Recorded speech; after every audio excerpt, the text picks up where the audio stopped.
Our short videos are definitely not for everyone, but they are likely to interest you who are curious as to what marketing is and what marketing can do.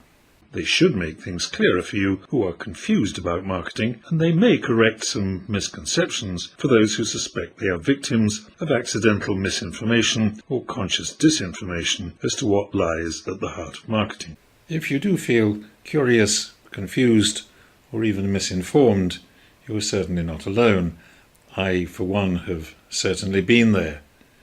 Even as I approach my 80th year, I remain ever curious about marketing. I have frequently been confused about this fascinating and complex craft, and even more frequently I have been misinformed by the many so-called marketing experts who have jostled noisily for attention in the 35 years since I left P&G, who taught and still teach the basics of marketing better than anyone on the planet. The practice of marketing is complex. The study of marketing is complex. Classroom teaching of marketing is complex. But complexity hides the essential simplicity of a profession practiced successfully by untutored human beings since we jumped down from the trees and moved into caves. To do marketing well, we have to cut through the clutter of classroom theory to basics, locate marketing in the context of capitalism, and recognize its fundamental purpose through the ages, to make money.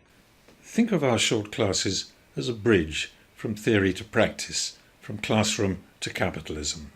From reflection to the mundane business of making money. To cross that bridge, we must negotiate a lot of clutter. Let's make a start on this together in this preface. Anyone who has studied marketing or business at uni or college will recognize the clutter here: relationship management, value chains, service-based marketing, ethics, connectivity, social media, co-creation. But emerging from this clutter and confusion is one idea we all buy into: the customer matters. Indeed, most marketing theory, however misguided in other respects, will put the customer at the heart of marketing. So let's put the customer there right now. Theory would recognize two tasks for marketing vis-à-vis the customer. Marketing has to manage the customer to the benefit of the business. Very fashionable today is the concept of customer relationship management. But we have a duty to the customer too, a duty which is self-serving of course, but a duty nonetheless. We must give the customer value in the goods or services we supply, or we will not keep the customer onside.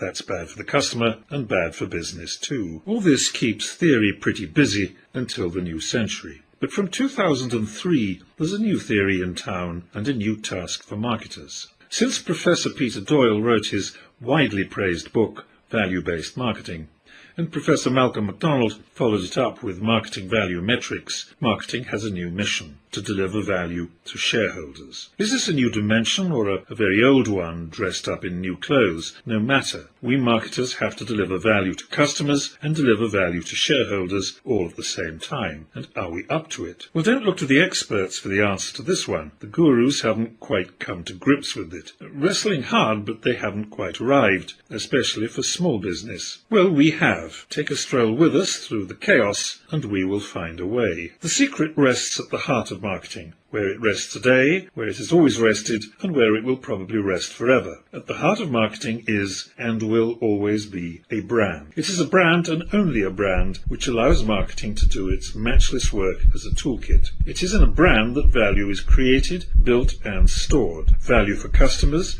and financial value for shareholders. Let's look at that a bit closer. How does the marketer work to do the business? First, marketing coaxes a customer into loyalty to a brand, with all the complex tools of the marketing craft, but primarily those of product design and communication. We will, in due course, get to those in our series on marketing at work. By bestowing loyalty on the brand, the customer creates value in the brand, a value which can be measured in financial terms. The brand essentially morphs from value promiser and provider into a convertible monetary value, a financial asset. And guess who owns the brand and derives the financial benefit? You got it, the shareholder. On the way, the profit the brand derives from customer loyalty goes to the account of the shareholder, but better still, because loyalty is a sustainable phenomenon, there is a long-term benefit for the brand owner, the shareholder. Think of the brand as a storehouse of value from which future profits can be drawn, the discounted cash flows so beloved of investors and Wall Street analysts. Leaving behind the clutter of grand theory, we can see this simply illustrated on a chart.